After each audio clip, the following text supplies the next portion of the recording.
노마드와 함께하는 미술사 이야기. 왜 사냐건 그냥 웃지요. 유명 시에 나오는 식구를 오늘 영상의 주제로 그대로 정해보았습니다. 렘브란트 판 레인, 17세기 네덜란드 황금기의 최고의 화가죠.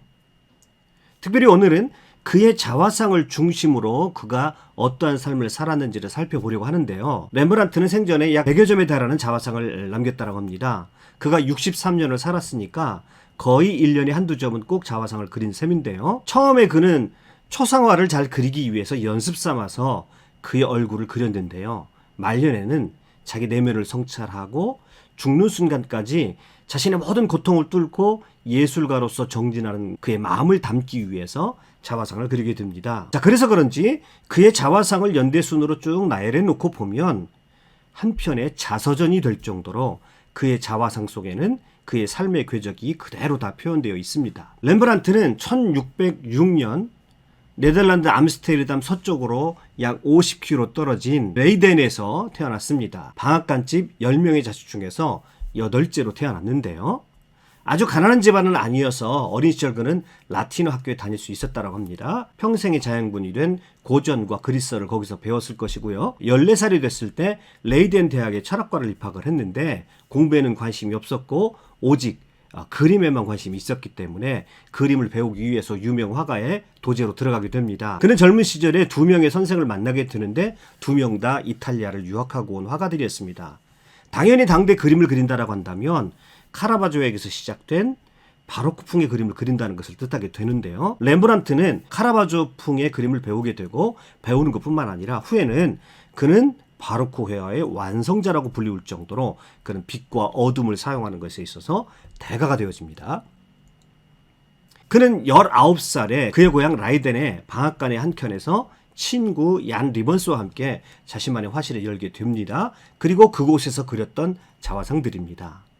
말씀드렸던 대로 이 시기의 자화상들은 주로 그가 초상화를 연구하기 위해서 자기 얼굴을 보고 감정이라든지 사람 표정을 연구한 것이죠. 그런데 이 시기에 그려진 그의 작품들을 보게 되면 한결같이 눈들이 어둠 속에 숨겨져 있는 것을 볼 수가 있습니다. 아직까지 그의 삶에 광채가 비춰주지 않아서 그럴까요? 그러면서도 세상을 향한 호기심을 가지고 있고 자신감을 가지고 도전해 보려는 그런 자세가 그의 자화상 속에서 엿보이게 됩니다. 그는 이 시기에 이렇게 다양한 자신의 자화상을 그려보면서 그림의 연구에 매진을 하게 됩니다. 1629년 23살 때 그린 자화상입니다. 소위 이 시기에 렘브란트 조명이라는 것이 이미 이때 완성된 것을 볼 수가 있는데요. 왼쪽 위에서 빛이 비춰졌을 때 반대쪽에 이렇게 역삼각형 모양의 빛이 생기는 소위 렘브란트 조명이라고 하죠. 이 시기에 벌써 완성된 것으로 보입니다. 아직 얼굴이 앳된 얼굴인데도 불구하고 굉장히 야무지고 자신감에 넘치고 제법 진지해 보입니다. 아직은 성공하지 못했지만 그의 그림 솜씨는 화가 지망생들에게 이미 소문이 났었던 것 같습니다. 이 나이에 벌써 그는 제자들을 열어두었다고 합니다. 25살이 되었을 때 그의 친구 리번스가 영국으로 떠나게 되고 아버지도 돌아가십니다. 이때 렘브란트는 과감하게 결단을 하는데요. 모든 것을 다 정리해버리고 자신의 제자들과 함께 당대 네덜란드의 중심지였던 암스테르담으로 향하게 됩니다. 그는 그곳에서 초상화 화가로서 본격적인 명성을 쌓아가게 되는 것입니다. 25살 때 그린 니콜라스 루츠의 초상화입니다. 이 그림은 그를 암스테르담에서 유명한 초상화가로 입지를 다지게 해준 작품이었습니다. 평범한 모피상이었던 니콜라스 루츠를 렘브란트는 가장 품위 있는 귀족으로 그려놓았습니다. 누구든지 자신의 초상화를 이런 식으로 그려준다고 한다면 다 렘브란트에게 자신의 초상화를 맡기고 싶을 것이 분명합니다. 그림 속에서 루츠는 관람석 쪽으로 편지를 건네면서 살짝 말을 건네는 것처럼 보입니다. 연극적이죠. 한 사람의 초상화를 그렸는데도 불구하고 연극적인 요소가 들어가 있습니다. 자, 오른쪽 팔로 의자를 잡고 있는 모습이 지체 높은 사람들의 권위를 표현할 때 자주 사용하는 방법입니다. 입고 있는 모피코트의 털들의 부드러운 촉감을 그저 보고만 있는 것으로도 느낄 수가 있을 것 같습니다. 잘 빗어진 수염과 총명해 보이는 눈빛까지 25살의 화가 렘브란트는 이미 초상화의 대가가 되어 있었습니다. 그는 암스테르담에서 서서히 초상화로서 명성을 얻기 시작하는 것입니다. 그러다가 튠프 박사의 해박 수업이라는 작품을 그리게 되는데요. 초상화가로서의 명성을 얻어가고 있던 렘브란트를 일약 당대 최고의 화가로 만들어준 작품입니다. 당시 네덜란드는 경제적으로 전성기 황금기를 맞이하면서 각종 전문 직종들과 부르주아들이 생겨나게 되죠. 그래서 초상화와 집단 초상화에 대한 붐이 일어나게 되는데요. 이 그림은 암스테르담 외과의사협회에서 주문을 받고 그린 집단 초상화입니다. 기존에 단조롭게 한 줄로 세워진 또는 비슷한 표정과 자세를 하고 있는 집단 초상화와는 달리 저마다 작품 속의 인물들이 어떤 역할을 담당하고 있는 연극 배우가 된 것처럼 보입니다. 이 작품은 단번에 그를 당대 최고의 초상화가의 반열에 올려놓았습니다. 26살의 이 작품으로 성공을 거둔 이후에 10년은 그의 인생에 있어서 가장 화려했던 시기입니다. 화가로서 명성과 돈을 다 얻었던 그런 시기라고 할 수 있겠습니다. 화가로서 전성기를 맡고 있는 렘브란트 28살의 자화상을 보실까요? 왼쪽에 이 자화상을 보니까 참으로 품이 있고 진중한 사람으로 표현되어 있습니다. 성공한 젊은 화가의 당당함을 볼 수가 있습니다. 이 두 작품 모두 자신감 있는 눈빛이 인상적인데요. 오른쪽 작품에서 관람객을 바라보는 그의 눈빛이 오히려 상대방을 무시하는 것처럼 느낄 정도로 일견 거만해 보이기까지 합니다. 이때 그의 자신감은 하늘을 찌르는 것 같습니다. 1634년 렘브란트가 28살 때 사스키아라고 하는 여인과 결혼을 하게 되는데요. 사스키아는 그때 렘브란트보다 6살이 어린 22살이었습니다. 정말 꽃다운 나이였죠. 그는 명문 가문의 딸로서 당시 여성으로서는 드물게 글을 읽고 쓸 줄 알았던 교양 있는 여성이었습니다. 이렇게 명문 가문의 아내를 얻음으로써 결혼을 통해서 그는 사회적 신분이 한층 격상되었는데요. 거기다가 많은 지참금까지 가져왔고 예쁘고 착하기까지 한 여인이었으니 이보다 더 좋을 수가 없었습니다. 어떻게 이 여인을 사랑하지 않을 수 있겠습니까? 선술집의 방탕하라고 하는 이 그림은요, 결혼한 뒤 1년 뒤에 그린 작품인데 이것은 그가 지금 얼마나 행복한 결혼 생활을 하고 있는지를 보여주기 위한 그림이었습니다. 렘브란트는 벨벳과 비단으로 된 옷을 입고 있고요. 사스키아를 무릎에 앉힌 채 술잔을 높이 들고 있습니다. 행복한 결혼 생활에 대한 축배를 드는 듯합니다. 탁자 위에는 공작이 그려져 있죠. 자신이 그만큼 화려하고 완벽한 결혼 생활을 하고 있다는 것을 상징적으로 보여주고 있는 것 같습니다. 더구나 렘브란트는 지금 칼을 차고 있습니다. 귀족놀이를 하고 있는 것이죠. 마치 자기가 지금 성공한 부르주아 또는 귀족이 되어 있는 것 같이 그렇게 느끼는 것 같습니다. 한마디로 이보다 더 좋을 수는 없는 것이죠. 그런데요, 이 시기에 사스키아는 아마 마냥 행복하지만은 않았을 겁니다. 우선 렘브란트의 그 유명한 소비벽 때문이었습니다. 작품의 소재를 활용한다는 목적으로요, 렘브란트는 시간만 나면 대중 경매장에 가서요, 세계 각국에서 들어오는 희귀한 소품들을 마구 구매를 했습니다. 그래서 그의 방마다 전 세계에서 들어온 희귀한 물건들이 가득 찼었다고 합니다. 소품뿐만 아니라 여러 작가의 작품들도 마구 구입을 했습니다. 그림으로 번 돈보다도 낭비성 지출이 훨씬 많았던 시절이었습니다.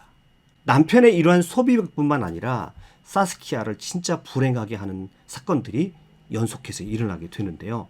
그것은 자식들의 죽음이었습니다. 1636년에 첫 아들이 태어났는데 얼마 못 가고 죽습니다. 2년 후에 1638년 첫 딸을 낳았는데 한 살도 못 살고 죽습니다. 또 2년 뒤에 1640년에 또 한 명의 딸이 태어났는데 이내 죽고 맙니다. 그러니 렘브란트가 가장 성공을 거두고 명성을 얻었던 이 시기는 어쩌면 그의 부인 사스키아에게는 정말 극심한 고통의 시기였을 겁니다. 남편의 낭비벽에다가 거의 2년마다 한 번씩 태어난 아기들을 모두 잃었으니 그는 정신적으로나 육체적으로나 조금씩 무너지고 있었습니다. 그렇다고 한다면 이 시기에 렘브란트는 어떤 자화상을 남겼을까요? 대단한 자화상을 남겼습니다.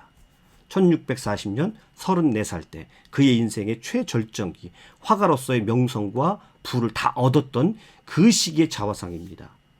자식을 셋이나 잃은 사람의 표정이 아닙니다. 이탈리아풍의 고급스러운 옷을 입고 있으면서 팔을 난간에다 살짝 기대고 관람객을 조용히 응시하고 있습니다. 자, 이렇게 팔을 어디다 기대는 것은 신분적으로 가장 높은 사람이다라고 하는 것을 상징적으로 나타낼 때 자주 쓰는 표현 방법이라고 말씀드렸었죠. 자신의 성공을 지금 한껏 과시하고 있는 것입니다. 그리고 극한 표정으로 관람자들을 바라보면서 너희들은 나보다 한 수 아래다라고 하는 그런 표정을 짓고 있습니다. 이 시기에 렘브란트의 자화상은 귀족, 우아한 귀족 그 자체였습니다. 아내 사스키아가 이런 남편을 어떻게 바라봤을까요? 어떤 면에서는 정말 철부지처럼 보였을 겁니다. 41년 아들 티투스가 태어납니다. 3번의 임신과 출산 그리고 자식을 잃어버리는 사건이 반복되었었는데 이 티투스도 태어났을 때 언제 죽을지 모를 정도로 허약했었습니다. 그런데 이 아들이 극적으로 살아나게 됩니다. 렘브란트에게는 실질적으로 첫 번째 자식인 셈이죠. 그러나 그동안의 자식을 셋이나 잃어버린 과정에서 건강을 잃어버린 아내 사스키아는 이 아들과 함께 행복한 삶을 누리지 못합니다.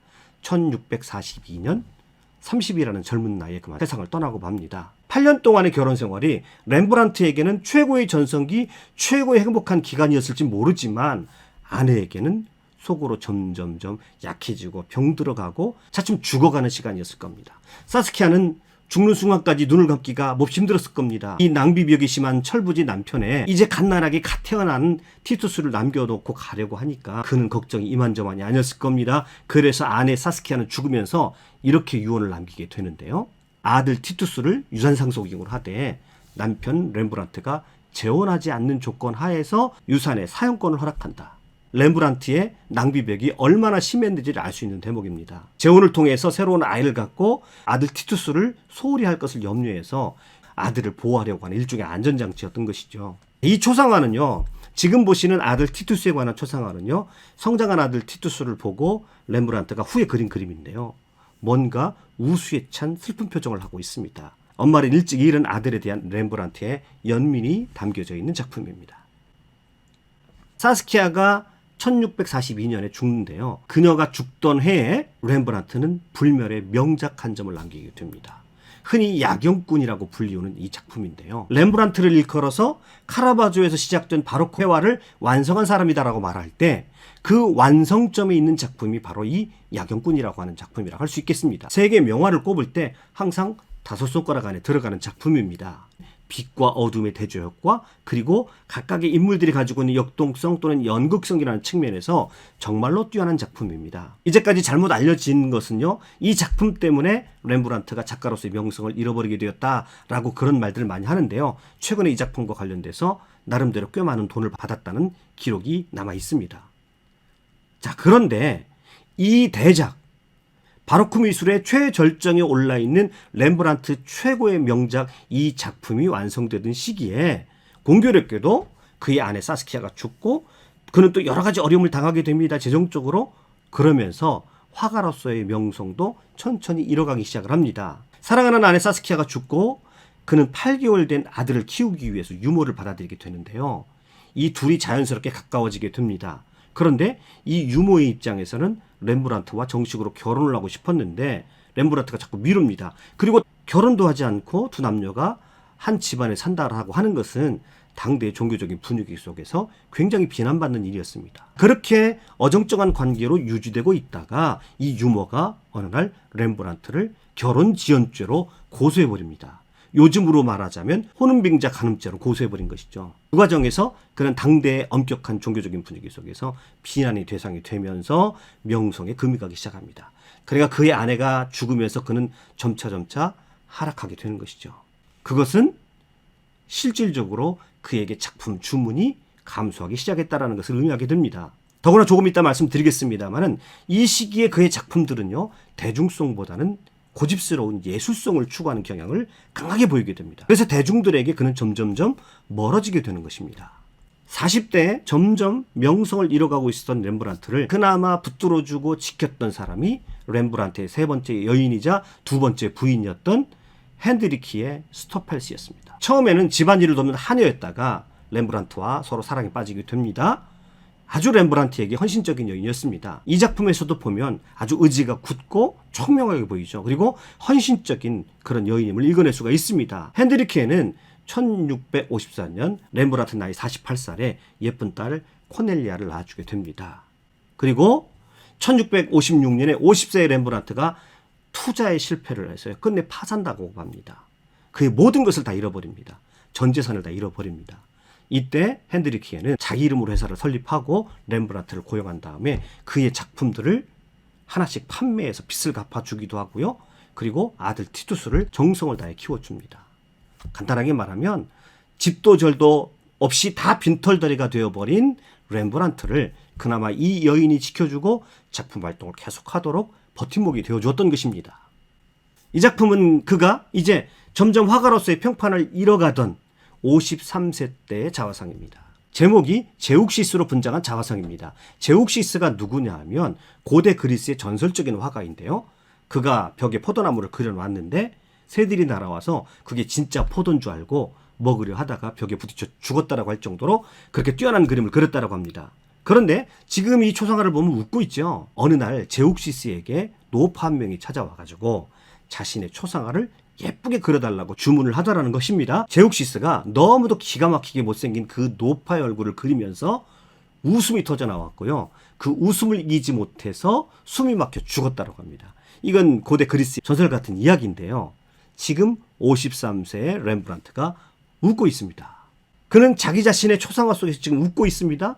30대에 이미 정점을 찍었습니다. 40대를 근근히 보내다가 이제 50이 막 넘어갔습니다. 제욱시스의 이야기 속에 그 노파처럼 이미 그에게서 젊음은 사라지고 쭈글쭈글한 추한 늙은이만 남아 있었습니다. 더 이상 명예도 사라졌습니다. 나이 듦에도 불구하고 예쁘게 그려달라는 그 노파가 웃겨서 제욱시스가 죽었듯이 이 렘브란트는 아직도 욕심을 버리지 못한 자기 자신을 비웃고 있는 건가요? 아니면 이미 그런 단계를 뛰어넘어서 인생의 모든 고통과 아픔을 넘어 이렇듯 비루하고 쭈글쭈글해진 노인이 되었지만 그래도 그 모든 것을 받아들이고 달관하고 웃고 있는 것일까요? 어떤 시인이 왜 사냐건 웃죠라고 했다지요. 그냥 웃을 수밖에 없는 게 우리 인생인가요? 웃는다는 것은 삶이 고통스럽지만 그래도 외면하지 않고 다 받아들이고 긍정하며 나머지 삶을 최선을 다해서 산다는 그런 의미일 겁니다. 그의 그림 속에서 그의 오른쪽 어깨는 사라지고 있습니다. 그래도 이왕 사라질 바에는 찡그리면서 사라지는 것보다는 웃으면서 사라지는 것이 더 낫겠지요. 이 두 작품을 딱 비교해 보면 인생 후반전에서 렘브란트가 왜 몰락했는지, 그가 어떤 마음으로 그림을 그렸는지를 알 수가 있습니다. 만약에 여러분이 렘브란트에게 여러분의 초상화를 주문하신다면 이 두 가지 스타일 중 어떤 스타일로 그려달라고 주문하시겠습니까?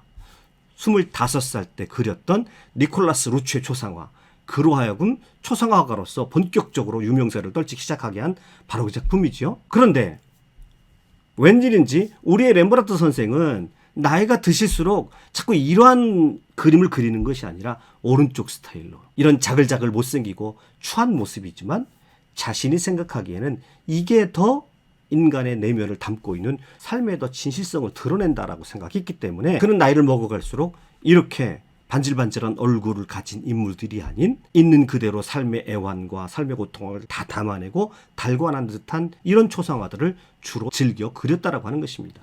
참고로 이렇게 거칠거칠한 느낌을 주기 위해서 물감을 덕지덕지 바르거나 거칠게 쓱쓱 밀어버리면서 그림을 그리는 그런 방법들을 임파스토 기법이라고 얘기합니다. 나중에 고흐에게도 이런 영향이 가게 됩니다.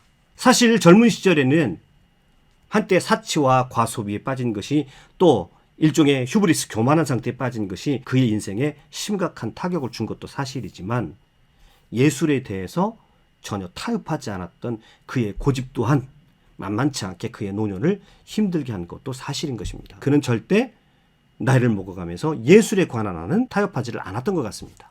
강변에서 목욕하는 헨드리키에라는 작품인데요. 빛이 그녀의 가슴과 머리, 다리에 비치면서 관능미가 넘쳐나지요. 그런데 얼굴을 확대시켜 놓고 자세하게 보면 그녀는 지금 살짝 웃고 있습니다. 어떤 누드화보다 더 아름답게 느껴집니다. 이 작품에서 헨드리키에가 노년의 렘브란트에게 어떤 존재인 것을 알 수가 있습니다. 이렇게 모든 것을 인내하면서 고독한 예술혼을 붙잡고 초라하게 늙어가던 렘브란트를 따뜻하게 보듬어 주었던 사랑하는 아내를 이렇게 아름답게 그리고 있는 것입니다. 그런데 헨드리키에가 1633년에 렘브란트가 57살에 그만 죽음합니다. 그리고 이어서 1668년에 60살 때 그의 사랑하는 아들 티투스마저 전염병으로 죽음합니다. 그에게는 정말 아무것도 남아있지 않게 되었죠. 오직 헨드리키에가 그에게 남겨준 딸 코넬리아만 있었을 뿐입니다. 1669년 63세의 자화상입니다. 정말 모든 것을 다 잃어버린 그였지만 그는 마지막 순간까지 그림에 대한 열정을 놓지 않았습니다. 계속 초상화를 그렸는데요. 이 초상화가 그의 마지막 초상화였습니다. 그해 결국 그는 유태인촌의 한 구석에서 그 누구의 관심도 받지 못한 채 쓸쓸하게 굶어 죽어야 했습니다. 그러나 마지막 그 초상화 속에서 렘브란트는 살짝 미소를 짓고 있는 것처럼 보입니다. 오늘 영상 여기서 마치겠습니다. 감사합니다.